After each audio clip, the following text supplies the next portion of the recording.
Friends, welcome on my channel psychology world. और यहाँ हम बात कर रहे हैं एंटी एनएट साइकोलॉजी की।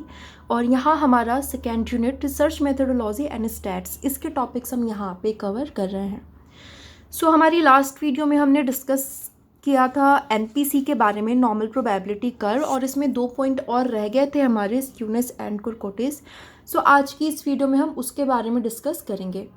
फ्रेंड्स, मैं आपको यहाँ पे बता दूँ कि मैं एंटी एनएट साइकोलॉजी के लिए मैं क्लासेस स्टार्ट करने वाली हूँ, कोचिंग क्लासेस स्टार्ट करने वाली हूँ। क्लासेस आपके गूगल मीट पे चलेंगे, ऑनलाइन क्लासेस होंगे। और आप में से जो भी इंटरेस्टेड हो क्लासेस लेने के लिए, वो नीचे दिए गए नंबर पर मुझे व्हाट्सएप कर सकते हैं। 1 फ़रवरी से क्लासेस स्टार्ट होंगे और both mediums are available, Hindi medium और इंग्लिश मीडियम दोनों ही अवेलेबल होगा। दोनों के लिए अलग अलग टाइमिंग्स होंगी। आप मुझे व्हाट्सएप करेंगे तो वहाँ पर आपको पूरी डिटेल आपको मिल जाएगी। या फिर अगर किन्हीं को पीडीएफ नोट्स चाहिए साइकोलॉजी ऑल यूनिट के लिए, या किसी एक यूनिट के लिए भी अगर नोट्स चाहिए, तो वो मुझे व्हाट्सएप कर सकते हैं, उनको आगे के डिटेल्स मिल जाएंगे। यहाँ पर आज की वीडियो हम स्टार्ट करते हैं। Let's start. यहाँ पर सबसे पहले हम यहाँ पे प्रीवियस क्लास के बारे में हम थोड़ा सा डिस्कस कर लेते हैं कि एनपीसी के अंतर्गत हमने क्या चीज़ें पढ़ी थी।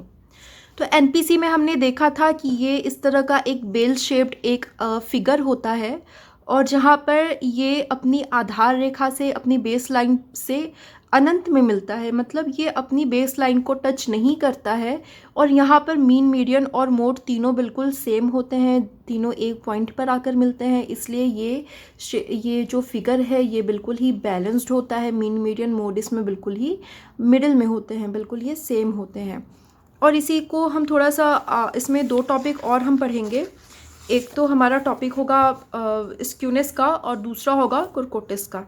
मीन्स ये चीज़ तो हमने पढ़ ली कि मीन्स जब भी हमारा जो कर्व होगा, हमारा जो बेल शेप्ड फिगर होगी, जब उसमें मीन, मीडियन और मोड बिल्कुल मिड में होंगे, बिल्कुल सेम होंगे, उनमें थोड़ा भी डिफरेंस नहीं होगा, तो फिगर बिल्कुल ही बैलेंस्ड होगी, बिल्कुल बैलेंस्ड फिगर होगी। लेकिन अगर उनमें थोड़ा सा भी अगर चेंजेस होगा, तो फिर उसको हम क्या कहेंगे? तो उसको ही यहाँ पर हम स्क्यूनेस और कुरकोटिस के अंतर्गत में उसको हम पढ़ेंगे। तो यहाँ इसको हम एक एक करके हम देख लेते हैं, एक एक करके इसको हम पढ़ेंगे। सबसे पहले हम बात करते हैं स्क्यूनेस के बारे में। इसको हम शॉर्ट में एसके भी कहते हैं। और ये क्या होता है, इसको डिफाइन करते हुए चैप्लिन कहते हैं किसी भी बारंबारता वक्र के एक ओर से दूसरी ओर अधिक फैलाव को वैषम्य कहते हैं। हिंदी में इसको वैषम्य कहेंगे, इंग्लिश में इसको स्क्यूनेस कहेंगे, शॉर्ट फॉर्म में इसको एसके कहेंगे, जिसके परिणाम स्वरूप वक्र की चोटी दूसरी ओर की अपेक्षा एक और अधिक उठ जाती है। और इसी तरह से रेबर भी इसको डिफाइन करते हुए कहते हैं कि पूर्ण सुडौलपन से किसी बारंबारता वितरण के वक्र के विचलन की मात्रा को वैषम्य कहते हैं। मीन्स यहाँ पे क्या होता है, एनपीसी क्या होता था, नॉर्मल प्रोबेबिलिटी कर्व क्या होता था, वो बिल्कुल बैलेंस्ड होता था। लेकिन जब जो पॉपुलेशन है वो बिल्कुल बैलेंसली, वो एक जैसी समान रूप से वो नॉर्मली डिस्ट्रीब्यूटेड नहीं है, वहाँ पर अगर मीन, मीडियन, मोड अगर अलग अलग आ रहा है, तो उसको हम क्या कहेंगे? तो उसको हम स्क्यूनेस कहेंगे। और इसमें क्या होता है कि ये जो शेप होता है, ये आप देखेंगे तो यहाँ से आपको क्लियर होगा, ये जो शेप है या फिर ये जो फिगर होती है, वो एक तरफ से उठ जाती है, दूसरी तरफ से ये बहुत ज़्यादा डाउन हो जाती है, झुक जाती है। ये फिगर इस तरह भी हो सकती है और इस तरह भी हो सकती है। मीन्स इधर से ये उठी हो और इधर से भी ये झुकी हुई हो सकती है। तो यहाँ पर इसके हम कुछ कैरेक्टरिस्टिक्स को देख लेते हैं। विषम वितरण में वक्र का दाहिना या तो बायां ओर अधिक झुका रहता है, और यह वक्र असंतुलित होता है। मीन्स यहाँ पर वक्र के दोनों भाग बराबर नहीं होते हैं। यहाँ पर हम देखते हैं कि देखिए, यहाँ पर ये एक तरफ से उठा हुआ है, काफ़ी हायर जा रहा है, दूसरी तरफ ये बहुत ज़्यादा डाउन हो गया है। यहाँ पर देखिए मीडियन और मीन भी इसके अलग अलग जा रहे हैं, बिल्कुल सेम पॉइंट पे ये नहीं मिल रहा है। तो इसीलिए ये मतलब एक बैलेंस्ड फिगर भी नहीं लग रहा है, इसलिए इसको स्क्यूनेस कहते हैं, और यही स्क्यूनेस की एक कैरेक्टरिस्टिक होती है। दूसरा पॉइंट हम देखते हैं, वक्र के किसी एक ओर अधिक प्रसार या फैलाव हो जाने के कारण इसकी चोटी या इसकी पिक किसी एक ओर अधिक उठ जाती है। यहाँ पे हम देखते हैं फिगर में कि यहाँ पर इसकी इसका जो पिक है यहाँ पर ये हायर है, इधर ये लोअर होता चला गया है। और एक चीज़ और ध्यान में रखना है, जैसे एनपीसी अपनी बेस लाइन को कभी भी टच नहीं करती है, उसी तरह से स्क्यूनेस भी अपनी बेस लाइन को कभी भी टच नहीं करेगा। ये देखिए, ये थोड़ा सा गैप है और ये अपनी बेस लाइन से आधार रेखा से अनंत पर ये मिलती है। नेक्स्ट पॉइंट हम देख लेते हैं। विषम वितरण में माध्य माध्यिका तथा माध्य माध्यिका एक बिंदु पर नहीं पड़ते बल्कि अलग अलग पड़ते हैं। और नॉर्मल प्रोबेबिलिटी कर्व में ये तीनों एक ही बिंदु पर आते थे। इन तीनों में थोड़ा सा भी 0.1 का भी डिफरेंस नहीं होता था। इसलिए प्रसामान्य वितरण में एनपीसी में स्क्यूनेस बिल्कुल शून्य होता था, बिल्कुल ज़ीरो होता था। और माध्य और माध्यिका जितना अंतर होगा ये उतना ही ज़्यादा अधिक होता है। ये बहुत ही इंपॉर्टेंट है, फर्स्ट पेपर में भी अब इस तरह के क्वेश्चंस आने लगे हैं। तो यहाँ पे देखिए, मीन और मीडियन ये अलग अलग पॉइंट पर हमें दिख रहा है। और एनपीसी में क्या होता था कि मीन, मीडियन और मोड बिल्कुल एक पॉइंट पर ही आके मिलते थे, इसीलिए कर्व उतना बैलेंस्ड होता था दोनों तरफ से। लेकिन यहाँ पे क्या है कि ये एक बिंदु पर नहीं मिलते, अलग अलग बिंदु पर मिलते हैं, इसलिए ये कर्व जो हो जाता है वो अनबैलेंस्ड सा हो जाता है। और इन दोनों में जितना ज़्यादा डिफरेंस रहेगा उतना ज़्यादा ये कर्व इस तरह से एक तरफ का पिक पर दूसरी तरफ का बिल्कुल डाउनली हमें दिखेगा। इसके बाद नेक्स्ट देखते हैं, विषम वितरण की पहचान या विशेषता द्विबहुलकी या फिर बाई मॉडल या बहुबहुलकी मल्टी मॉडल है। और प्रसामान्य वितरण यूनी मॉडल होता था। जब हम प्रसामान्य वितरण को हम पढ़ रहे थे, एनपीसी को पढ़ रहे थे, तो हमने उसमें देखा था कि एनपीसी यूनी मॉडल फिगर होता है। लेकिन ये चीज़ हमेशा ध्यान में रखना है कि स्क्यूनेस जो है, एसके जो है, वो बाय मॉडल या फिर मल्टी मॉडल भी हो सकता है। इसके बाद आगे हम इसके टाइप्स के बारे में देख लेते हैं। इसके टाइप्स, पहला इसका टाइप दे रखा हुआ है पॉजिटिव स्क्यूनेस, धनात्मक वैषम्य। पॉजिटिव स्क्यूनेस में हम क्या देखते हैं कि जब किसी भी वितरण में अधिकांश प्राप्तांक बाईं ओर ढेर लगा जाते हैं और दाहिनी ओर क्रमशः कम फैले होते हैं, तो इसको पॉजिटिव एसके कहते हैं। ऐसे में जो मीडियन होता है वो बाईं तरफ और जो मीन होता है वो राइट साइड में होता है। मीन्स यहाँ पे क्या होता है, ये पॉजिटिव स्क्यूनेस कब होता है? पॉजिटिव स्क्यूनेस तभी होता है जब मैक्सिमम जो स्कोर्स होते हैं वो इस तरफ गिरते हैं, बाईं तरफ में, लेफ़्ट साइड में मैक्सिमम स्कोर्स जब गिरते हैं, राइट साइड में जब स्कोर्स काफ़ी कम होते हैं, तो इस तरह का फिगर हमारा बनता है और उसको हम पॉजिटिव स्क्यूनेस कहते हैं। और हमेशा ध्यान में रखना है कि जब जिस भी तरफ मीन्स ज़्यादा स्कोर्स गिरेंगे उधर मीडियन होता है और जिधर कम स्कोर गिरेंगे उधर हमेशा ही मीन होता है। तो ये पॉइंट बिल्कुल आपको ध्यान में रखना है। आगे देखते हैं, इसके सेकंड टाइप के बारे में देखते हैं, नेगेटिव स्क्यूनेस।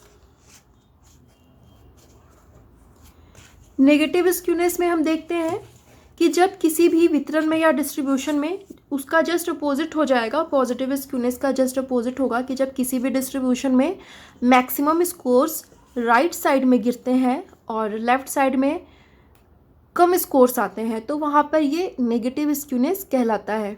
और ऐसे में जो मीन होता है वो बाईं तरफ हो जाता है और माध्यिका जो होती है वो दाहिने तरफ हो जाता है। मीन्स यहाँ पर वो सेम फिगर है। यहाँ पर हमने देखा है कि अगर जब भी राइट साइड में ज़्यादा स्कोर्स होंगे तो वो हमारा नेगेटिव स्क्यूनेस कहलाएगा और हमारा फिगर इस तरह का बनेगा।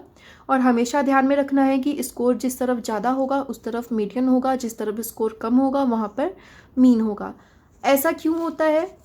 इस तरह से स्कोर्स में इतना ज़्यादा वेरिएशन क्यों देखा जाता है? ऐसा इसलिए होता है क्योंकि जो नॉर्मल प्रोबेबिलिटी कर्व होता है वो एक जैसे ही पॉपुलेशन पर डिस्ट्रीब्यूटेड होता है, इसलिए उसको नॉर्मली डिस्ट्रीब्यूशन भी कहा जाता है। इसलिए वहाँ पर देखा जाता है कि मैक्सिमम लोग जो होते हैं वो एवरेज में आते हैं, थोड़े से कम लोग होते हैं वो एबव एवरेज में आते हैं, थोड़े से लोग होते हैं वो बिलो एवरेज में आते हैं, और बहुत थोड़े से लोग होते हैं जो कि बिल्कुल एबव से भी एबव एवरेज में जाएंगे, और बहुत थोड़े लोग होते हैं जो कि बिल्कुल एबव से एबव बिलो में जाएंगे। इसलिए वहाँ पर क्योंकि एक जैसे ही पॉपुलेशन पर स्टडी करी जाती है, इसलिए एनपीसी पूरी तरह से बैलेंस्ड होता है।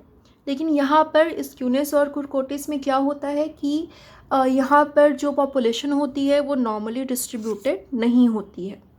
तो आई होप आपको ये क्लियर हो गया होगा स्क्यूनेस क्या होता है, इसके फिगर किस तरह से बनते हैं, इसके कैरेक्टरिस्टिक्स भी आपको क्लियर हो गए होंगे। सो आगे हम बात कर लेते हैं कुरकोटिस के बारे में। और कुरकोटिस से फर्स्ट पेपर में भी क्वेश्चन आ चुका है और इसलिए इसको आप ध्यान से पढ़ें। यहाँ पर आप पढ़ते हैं तो आपकी फर्स्ट पेपर के भी इस पोर्शन की तैयारी आपकी हो जाती है। सो यहाँ पे हम देखते हैं कि कुरकोटिस को हिंदी में ककूदता कहते हैं। इंग्लिश वाला ही याद रखिए, ये ज़्यादा इजी लग रहा है मुझे, कुरकोटिस। और इसको हम देख लेते हैं कि ये क्या होता है। बारंबारता वितरण की विशेषताओं को निर्धारित करने में 3 मापों की व्याख्या पहले ही की जा चुकी है, जिन्हें सेंट्रल टेंडेंसी, वेरिएबिलिटी और स्क्यूनेस कहा जाता है। लेकिन वितरण की पूर्ण व्याख्या के लिए एक और माप की आवश्यकता होती है, जिसे कुरकोटिस कहते हैं।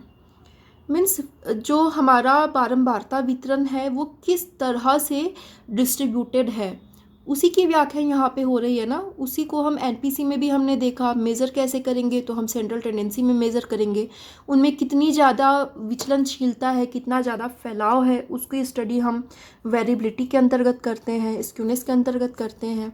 और अब आगे इसमें एक पॉइंट और पढ़ेंगे हम, जिसको कि कुरकोटिस कहा जाता है। सो यहाँ पर हम इसके कुछ डेफिनेशन को भी देखेंगे। यहाँ पे हम देखते हैं कि ये जो वर्ड आया है ककूदता या फिर कुरकोटिस, उसका मीनिंग क्या होता है। तो उसका मीनिंग होता है नुकीलापन, पिकनेस या फिर चिपटापन, फ्लैटनेस। या तो नुकीला होगा, काफ़ी पिक होगा, या फिर बिल्कुल फ्लैट होगा। और इसके बाद आगे हम देखते हैं कि प्रसामान्य वितरण की तुलना में यदि कोई बारंबारता वितरण नुकीला या चिपटा हो जाए तो इसे कुरकोटिस कहेंगे। ये या तो बहुत ज़्यादा नुकीला ऐसे हो सकता है, बिल्कुल ये पहाड़ की तरह हो सकता है, या फिर ये बिल्कुल ऐसे पठार की तरह हो सकता है, ये बिल्कुल इस तरह से ये हो सकता है। इसके बाद आगे हम देखते हैं कि इसकी डेफिनेशन गैरेट के द्वारा दी गई है 2007 में। और गैरेट कहते हैं ककूदता शब्द का तात्पर्य प्रसामान्य की तुलना में किसी बारंबारता वितरण के नुकीलेपन या चिपटेपन से है। मीन्स इसका जो शेप है उसी अर्थ में इसको डिफाइन कर दिया गया है। The term kurtosis refers to the peakness और flatness of a frequency distribution as compared with the normal. तो यहाँ पर इसका जो फिगर बनता है उसी के अकॉर्डिंग इसको यहाँ पे डिफाइन कर दिया गया है। और इसी तरह से डॉक्टर मोहसिन भी इसको डिफाइन करते हुए कहते हैं कि किसी भी वक्र के चिपटेपन या दीर्घाकरण, मीन्स ये नुकीलेपन को ककूदता कहते हैं, कुरकोटिस कहा जाता है। मीन्स द फ्लैटरिंग और peakness of a curve is called kurtosis. So यहाँ पर ये क्लियर है। अब इसके भी कुछ टाइप्स बताए गए हैं। इसके टाइप्स को यहाँ पे हम देख लेते हैं कि इसके टाइप्स कौन कौन से बताए गए हैं। सबसे पहला इसका टाइप बतलाया गया है तुंग ककूदता, मीन्स लैप्टोकुरकोटिस। एल के याद रख सकते हैं, इंग्लिश वाला थोड़ा ज़्यादा इजी है, एल के लैप्टोकुरकोटिस। और जब ये क्या होता है कि जब कोई भी बारंबारता वितरण प्रसामान्य से अधिक नुकीला हो जाता है तो इसको तुंग ककूदता कहते हैं। मीन्स यहाँ पर हम इसकी फिगर देख रहे हैं, इसमें फिगर में 3 तरह के शेप हमें दिख रहे हैं। एक तो बिल्कुल नुकीला शेप दिख रहा है, एक थोड़ा सा मीडियम दिख रहा है, और एक थोड़ा सा छोटा शेप दिख रहा है।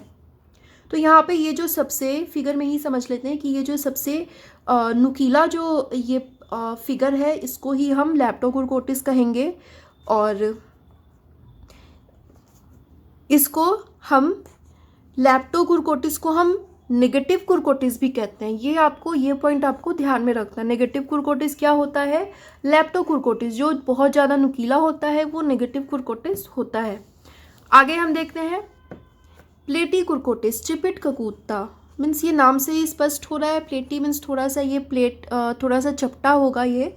और जब कोई वितरण, कोई डिस्ट्रीब्यूशन प्रसामान्य वितरण की तुलना में अधिक चपटा होता है तो इसे चिपिट ककूदता कहते हैं। और दूसरे शब्दों में वक्र जब प्रसामान्य वक्र की तुलना में अधिक चिपटा हो जाता है तो उसे चिपिट ककूदता कहा जाता है। मीन्स इसको प्लेटी कुरकोटिक इसको कहा जाता है। और यहाँ पे इसको हम देख सकते हैं, समझ सकते हैं फिगर में।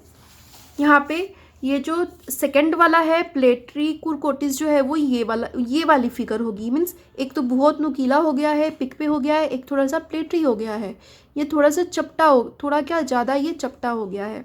ये सी वाली जो फिगर है, ये वाली जो फिगर है, ये वाली ये हो जाएगी आपकी प्लेटरी कुरकोटिस। और लास्ट हम देखते हैं मध्य कुकुत्ता मेसोकुरकोटिस। मध्य कुकुत्ता जैसा कि हमें नाम से ही पता चल रहा है कि बहुत ज़्यादा पिक भी नहीं होगा, बहुत ज़्यादा प्लेटी भी नहीं होगा, ये मीडियम होगा, ये मिड होगा। तो जो बारंबारता वितरण ठीक प्रसामान्य वितरण के समान होता है उसे मध्य कुकुत्ता कहते हैं। और ये थोड़ा थोड़ा प्रसामान्य वितरण से ये मिलता जुलता है, ये क्योंकि ये बहुत ज़्यादा, ये वाली जो फिगर है बहुत ज़्यादा पिक भी नहीं है, बहुत ज़्यादा प्लेटी भी नहीं है। और अगर इसको हम देखेंगे तो हमारा जो एनपीसी होता है उससे ये मिलता जुलता होता है। हालांकि ये एनपीसी पूरी तरह से बैलेंस्ड होता है, इसमें थोड़े डिफरेंसेस भी होते हैं, लेकिन जो मेसोकुरकोटिस होता है वो एनपीसी के काफ़ी करीब भी होता है। और आगे इसको हम देख लेते हैं, इसकी डेफिनेशन इसको हम यहाँ पे देख लेते हैं।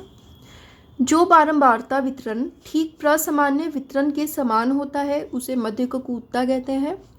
और जो वक्र प्रसामान्य वक्र एनपीसी के समान ऊंचा तथा चपटा होता है उसे मध्य कुकुदी कहा जाता है। मीन्स ये जो होता है ये इन दोनों के बीच का होता है। तो यहाँ पर ये कुरकोटिस, ये भी चैप्टर ये कंप्लीट होता है, ये भी क्लियर होता है। आई होप आपको ये अच्छे से समझ में आ गया होगा। अगर आपके इसमें कोई क्वेश्चंस हैं तो आप मुझसे कमेंट करके या मेल करके पूछ सकते हैं। और वीडियो आपको कैसी लगती है आप अपने सजेशंस भी दे सकते हैं। वीडियो अगर आपको अच्छी लगे तो आप लाइक कर सकते हैं। और अगर आपने हमारे चैनल को अभी तक सब्सक्राइब नहीं किया है तो आप सब्सक्राइब कर लें ताकि आपको आने वाली वीडियोस की नोटिफिकेशन आपको मिलती रहे। तो आज के लिए इतना ही, नेक्स्ट वीडियो में मैं जल्दी ही अपलोड करूँगी। सो आज के लिए यहीं तक, थैंक यू सो मच।